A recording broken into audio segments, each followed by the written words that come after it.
So welcome. Tonight, my talk is the third in a series that I've been doing on the Dharma of relationships.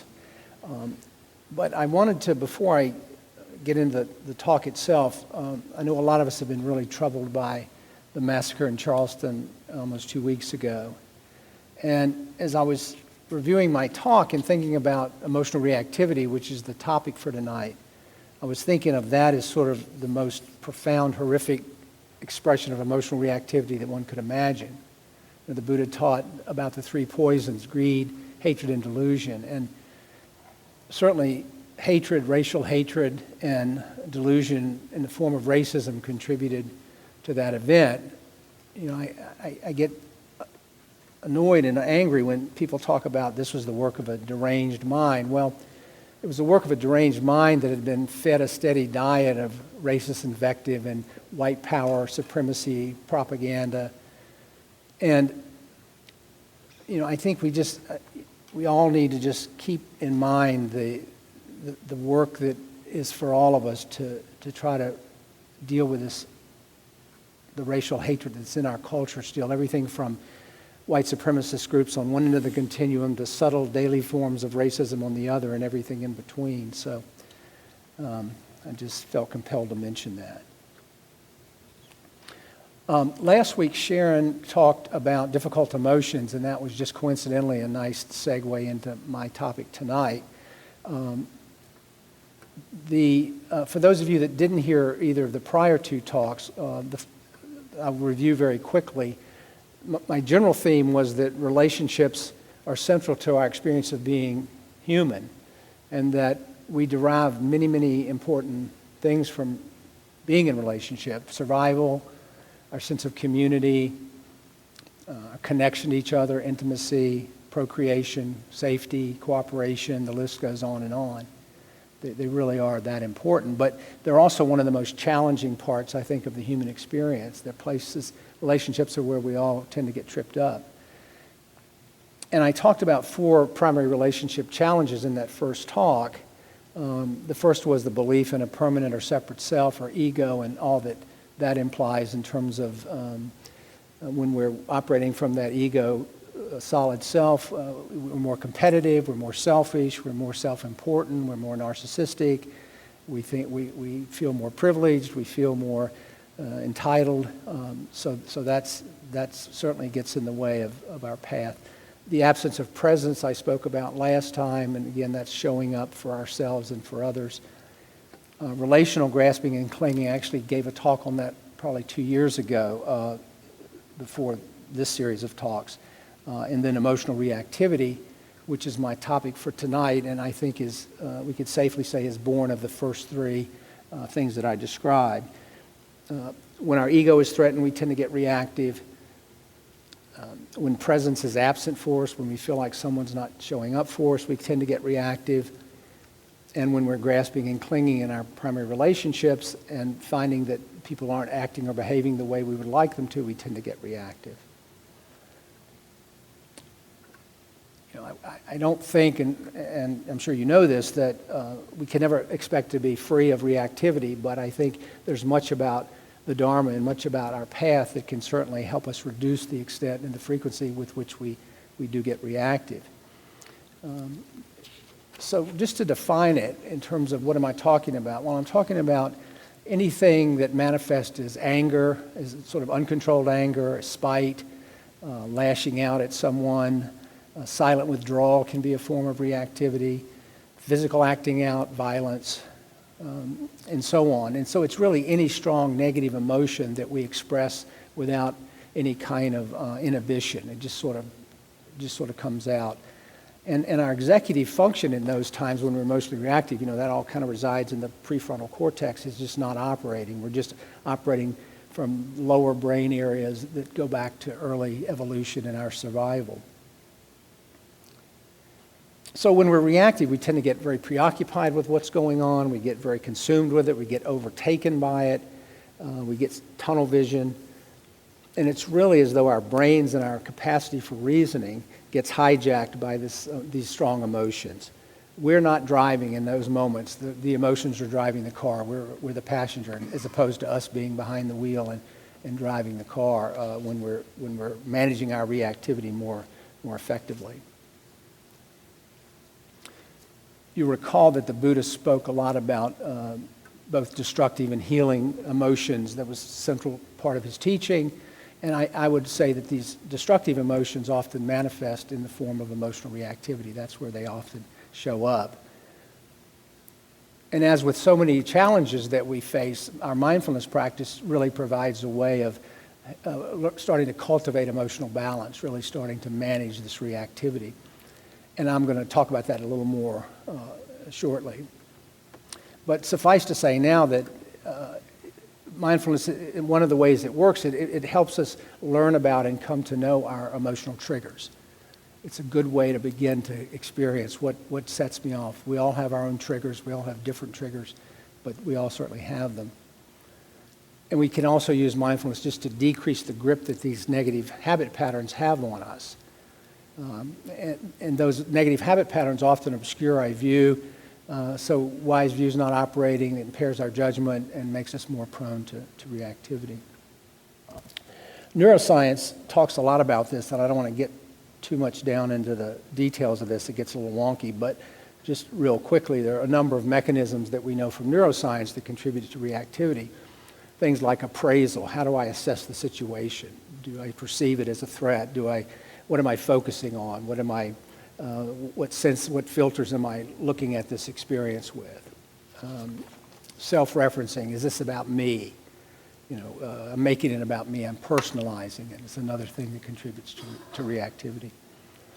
Our individual vulnerabilities, whether they're physiological, pain, fatigue, hunger, lack of sleep, biochemical imbalances, temperamental factors, anxiety, rigidity, melancholy, anything that falls in that range, and then psychological things like personality, structure, culture, effects of gender, race, sexual orientation, and the like. Memory is another factor in reactivity, and that would have to do with past experiences that get re-triggered or reactivated when we're interacting with each other. Aversion, things that push our buttons because they're unpleasant, because we get triggered by unpleasant experiences. Bodily activation, that's the whole nervous system piece. The sympathetic nervous system gets activated. Stress hormones like cortisol, adrenaline pumps through, contributes to our reactivity. Negative emotions, and that's where we really see the evolution. There's a lot more emphasis on negative emotions in terms of our survival, things like anxiety and reactivity, which helped us survive as a species, but also can create real problems in our relationships. Loss of executive control, I talked about that in terms of the prefrontal cortex. So those are just some of the things, and I don't get into that in any more detail, except to say that neuroscience has pointed to all of those areas as possible sources of reactivity. So suffice it to say, it's a very complex mechanism. It's a very quick mechanism. Because it's lower brain, it can just go like that and kind of bypass our normal decision-making and judgment. The example I like to use is you're walking on a trail maybe off the Blue Ridge Parkway, and you see this thing that looks like a snake in front of you, and you react as though it's a snake, and your heart starts pumping, and you get a full reactive response, only to find out it's a stick, and it's harmless. But you didn't have time to think, is it a stick or a snake? You react, and then you sort it out later. And that's how quickly we can become reactive, especially when we aren't trying to manage our reactivity more skillfully. So those of us that were raised in environments where we didn't really weren't really soothed, or not soothed sufficiently, so we didn't know how to learn how to soothe ourselves, we can become emotionally dysregulated or emotionally reactive, and that's one source or one vulnerability that contributes to our individual reactivity. Likewise with attachment, I've talked in the past about attachment theory, but there again, if there's disruption in the attachment, that can also make us more vulnerable, certainly as we grow up and develop in being emotionally reactive. So what's the process? Well, It's different for all of us, but it might go something like this. So I'm out and about, and I perceive some affront to my ego, some sort of, I perceive that someone's not respecting me or not acknowledging me in some way. I then personalize that interaction, so I would sort of think, how dare they do that, or who do they think they are? I have a sense of entitlement about they have no business treating me that way, and then right away I'm into a reactive mode. And it just happens like that. It's not as though it's as discrete as I described it. You feel it in the body. You can feel yourself tense. You can feel the surge of adrenaline. Your thoughts might become more aggressive. You want to discharge that emotion. You want to do something to act it out, to get rid of it. And it's really sort of a hair trigger mechanism. And that's what most of us bring to this if we've had trouble and struggled with it in our lives. I know for me it was, I learned in hindsight that it really had a lot to do with a sense of vulnerability that would often be manifest as my becoming reactive to cover that up. And I think a lot of men do that, certainly probably more than women. And very often what's underneath that is fear. Fear of appearing weak, fear of any vulnerability that I'm worried about someone perceiving, disavowed feelings. I'd rather be angry than vulnerable. I'd rather be angry than hurt. I'd rather be angry than fearful. It's really a way that we get conditioned to respond. Talking about the ego again, that inflated sense of self is another way we can compensate for that vulnerable ego, where we're trying to find a way to not appear vulnerable to ourselves or others. There's a major problem with many problems with emotional vulnerability, but one of them I think is the fallout from it. And what I mean by that is that so I'm emotionally reactive. I'm unable to sort of accept that I've just acted like a jerk. So what I want to do then is blame someone. Oh, Ben, you made me do that. It's your fault. I want to justify it. I want to reduce my own sense of shame about having acted like a jerk. So not only do we become reactive and then act like a jerk, this whole fallout thing happens where it pushes someone away because I'm blaming them. I'm not owning my own reactivity.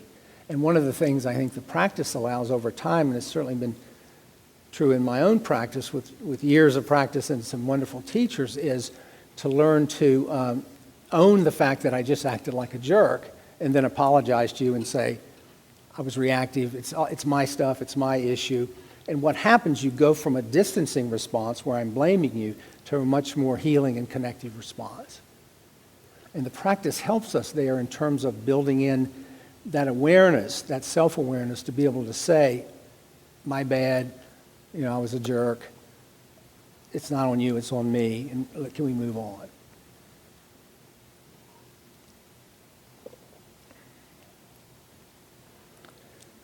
So the opposite of emotional reactivity is really emotional regulation. And if we begin to think about how do we get there, it involves so many aspects of the Eightfold Path. Wise view goes back to how we appraise the situation. Wise intention. What do I want to have happen? I want to catch those moments. I want to be able to apologize for those moments. Wise effort, wise mindfulness, wise action, wise speech. All of those can affect our ability to manage our reactivity more skillfully. And the nice thing, once that cycle begins, it's just much easier to feel compassion for oneself and to like oneself. If I'm acting like a jerk all the time, I'm not very inclined to feel good about that, as opposed to doing it more skillfully and then feeling less ashamed and more self-compassion.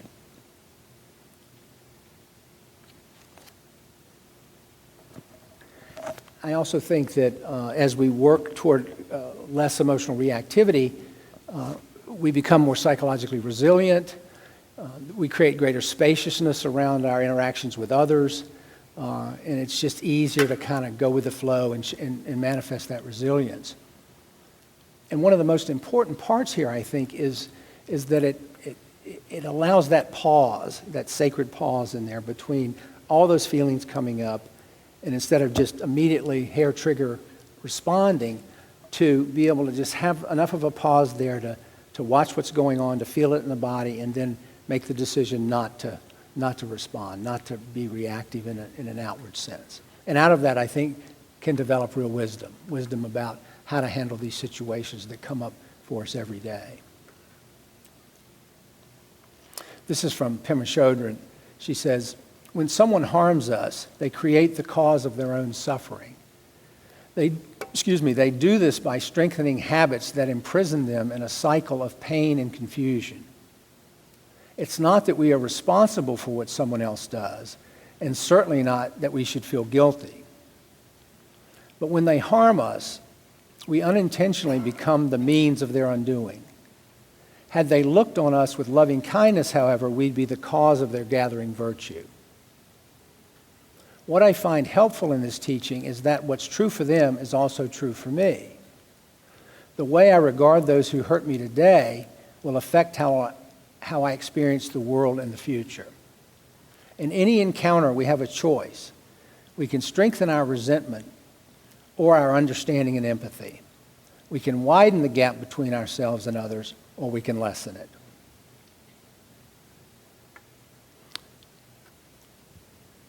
So I think what she's talking about there is how emotions really become filters for how we experience the other people in our lives. It really becomes the way that we begin to understand these interactions, these relationships. And when we're in the grip of a strong emotion, our attention tends to narrow, which inhibits our capacity to see things clearly. So wise view sort of goes out the window, and we become reactive at that point because things are shrinking. The spaciousness is gone. We lose the experience of spaciousness. And this is particularly true given how compelling negative emotions are. We just know that. I mean, that's just a fact of evolution.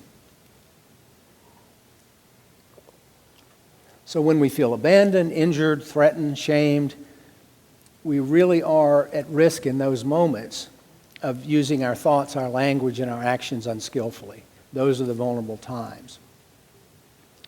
And I think at those times it's really important to remember that in Buddhist psychology, we talk about emotions as passing states. They arise and they pass away. They come and go.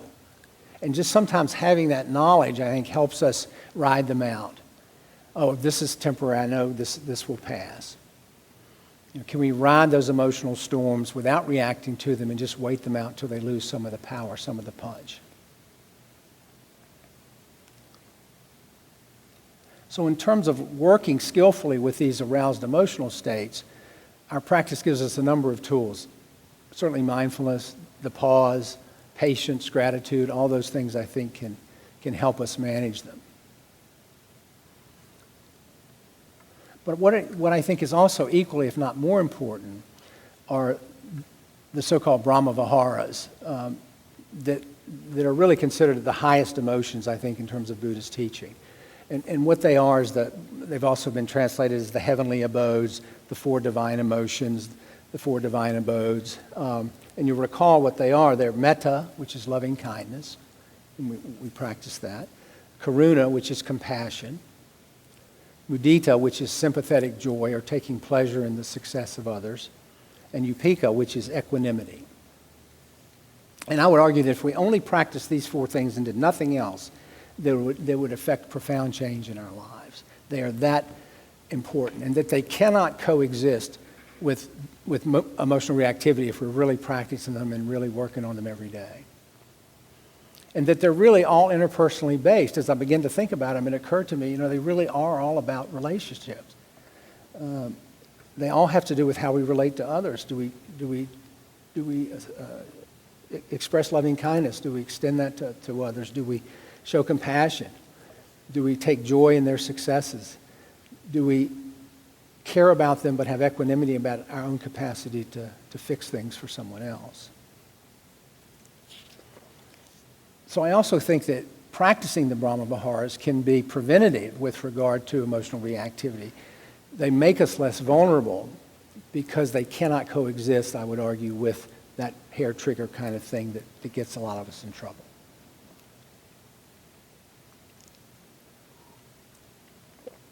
This is from Mary Oliver. It's called A Bitterness. I believe you did not have a happy life. I believe you were cheated. I believe your best friends were loneliness and misery. I believe your busiest enemies were anger and depression. I believe joy was a game you could never play without stumbling. I believe comfort, though you craved it, was forever a stranger. I believe music had to be melancholy or not at all.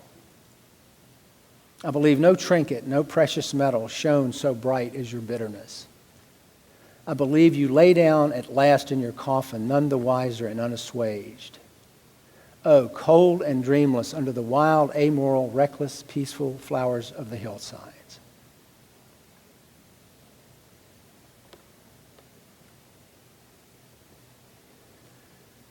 So, in terms of managing our emotions, I think it begins with accepting and embracing our own script as relates to how we're reactive, to really honestly and without distortion look inside and say, what are my triggers? How do I manifest reactivity, and where do I need to do the work? And that's without judgment, because reactivity is just part of the human experience. We all do it. It's hardwired into us. But we certainly can make it more skillful. We certainly can learn to do it better. And that our relationships benefit significantly from doing so. You know, it took me many years to figure out that, regarding my own anger, that I should, not that I shouldn't have it, which was part of the message I had growing up, but nor should I discharge it whenever I feel like it, but rather find, again, that middle path, that middle way of managing it skillfully and mindfully, and not trying to repress it or not trying to just spew it out, but find a way to manage it more skillfully. And part of that for me really has been an emphasis in my practice on the Brahma Viharas, really having those as a centerpiece of my own personal practice. So it comes down to setting an intention each day, I would argue, to build that pause in before I open my mouth, before I act, before I respond to an email that's triggering me. Just take a break, take that momentary pause to allow the reactivity, the adrenaline and everything to start to settle a little bit. This is from Jennifer Franklin, a psychologist in Philadelphia, and she says, when you exercise mindfulness, you exercise non-reactivity, or the capacity to stay centered, grounded, and unshaken in response to a stimulus. Don't confuse non-reactivity with non-feeling. Let's use road rage as an example. You're driving and someone cuts you off. And in response to being cut off, you flip the driver the bird. You've just behaved reactively. So using her example, I'd just like us to do a brief reflection if we could. So if you just close your eyes for a moment. And just imagine you're cut off by that driver and you're driving up the road. But then imagine, rather than focusing your attention on the event, what just happened, focus on what's going on in the body. What are the sensations that you're feeling? Heart rate increased, tightness in the chest, shallow breathing.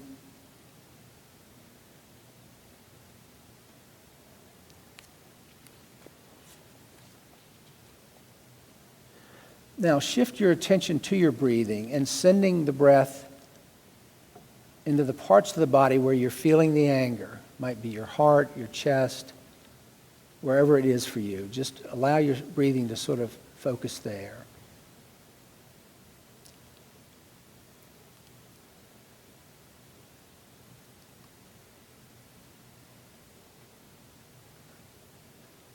Okay. So in the time it took to do that quick exercise, you probably didn't have time to think about responding or being reactive because you were focusing on what was going on in the body, your own reaction. And the other driver's long gone anyway. It's too late to react. So because you've done this, you've sort of used this pause, this focus on the body to manage your reactivity in that moment. So when we talk about non-reactivity, we're talking about feeling all the things that come up, but not acting on them. We can't stop the feeling. We can't stop being triggered. But what we can do is stop responding to those triggers aggressively or unskillfully.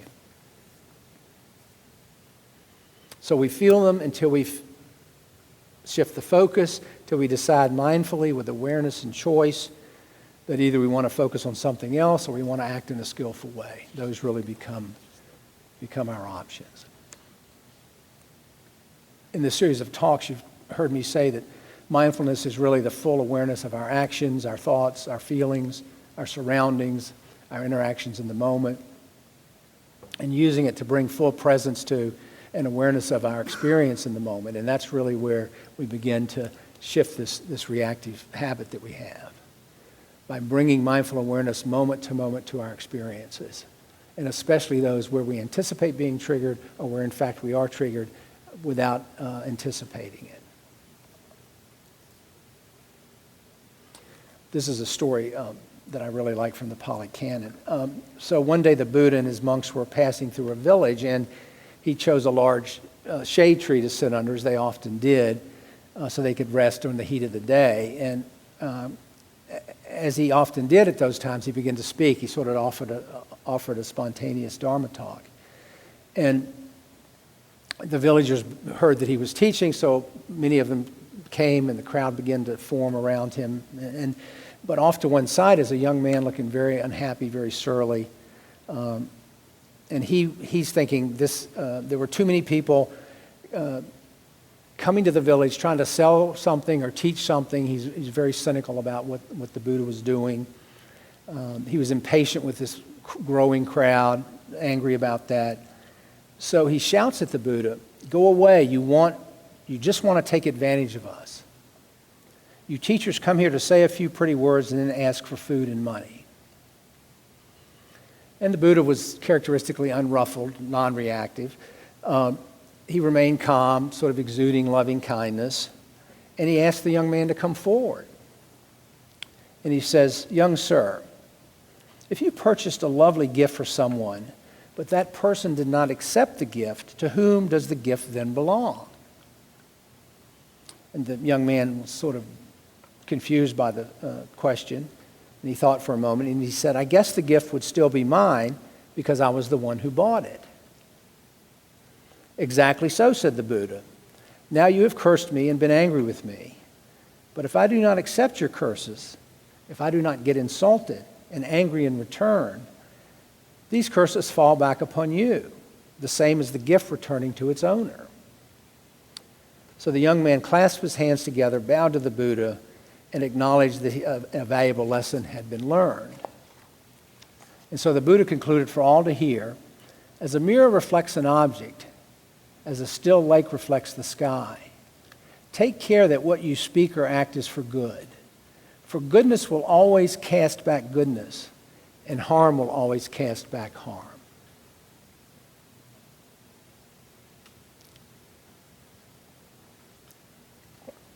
So this is Pema Chodron again. She says, and this is a talk she gave on practicing with strong emotions. She says, when you touch a hot stove, as soon as you become aware of the pain, you immediately pull your hand away. You don't let it rest on the burner in order to explore the pain. In the same way, we stay present with strong emotion only very briefly at first. The instruction is short moments again and again. Rather than trying to endure prolonged exposure to intense feeling, we touch in for only 2 or 3 seconds, then pause and breathe gently before touching in again. Or we might simply stay with the troubling feeling for 5 or 6 minutes and then go on with our day, more in touch with our emotions and therefore less likely to be dragged around by them. And I really like that idea of just sort of touching in. If it's too much, touch in, Take a pause, breathe, come back, touch in again, and working with it that way. And it's very skillful, I think, what she's describing. This is from the Dhammapada. It says, conquer anger by non-anger. Conquer evil by good. Conquer miserliness by liberality. Conquer a liar by truthfulness. So to sum up, I think by using the tools of our practice, mindfulness, the Brahma Viharas, the pause, we can really develop what I would call compassionate receptivity as opposed to emotional reactivity. We're cultivating that capacity. And out of this we develop wisdom, we develop patience, our relationships are improved, there's less conflict. We're taking ownership over our own reactivity in a way that is going to strengthen and deepen the connection to others. So it's a very important, I think, a very important part of our path. So I want to close with a poem by Rumi, who always has good things to say, but I thought this one was particularly appropriate to my talk tonight. It's called Ali in Battle. He says, learn from Ali how to fight without your ego participating. The Creator's lion did something that didn't originate from his deep center. Once in a battle, he got the best of a certain knight and quickly drew his sword. The man, helpless on the ground, spat in Ali's face. Ali dropped his sword, relaxed, and helped the man to his feet. Why have you spared me? How has lightning contracted back into its cloud? Speak, my prince, so that my soul can begin to stir in me like an embryo. Ali was quiet and then finally answered, I am the Creator's lion, not the lion of passion. The sun is my Lord. I have no longing except for the one. When a wind of personal reaction comes, I do not go along with it. When a wind of personal reaction comes, I do not go along with it. There are many winds full of anger and lust and greed. They move the rubbish around, but the solid mountain of our true nature stays where it's always been. There's nothing now except the divine qualities. Come through the opening into me. Your impudence was better than any reverence, because in this moment I am you and you are me. I give you this opened heart as the Creator gives gifts. The poison of your spit has become the honey of friendship. So let's just sit for a couple moments if we could.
So thank you for your time and attention.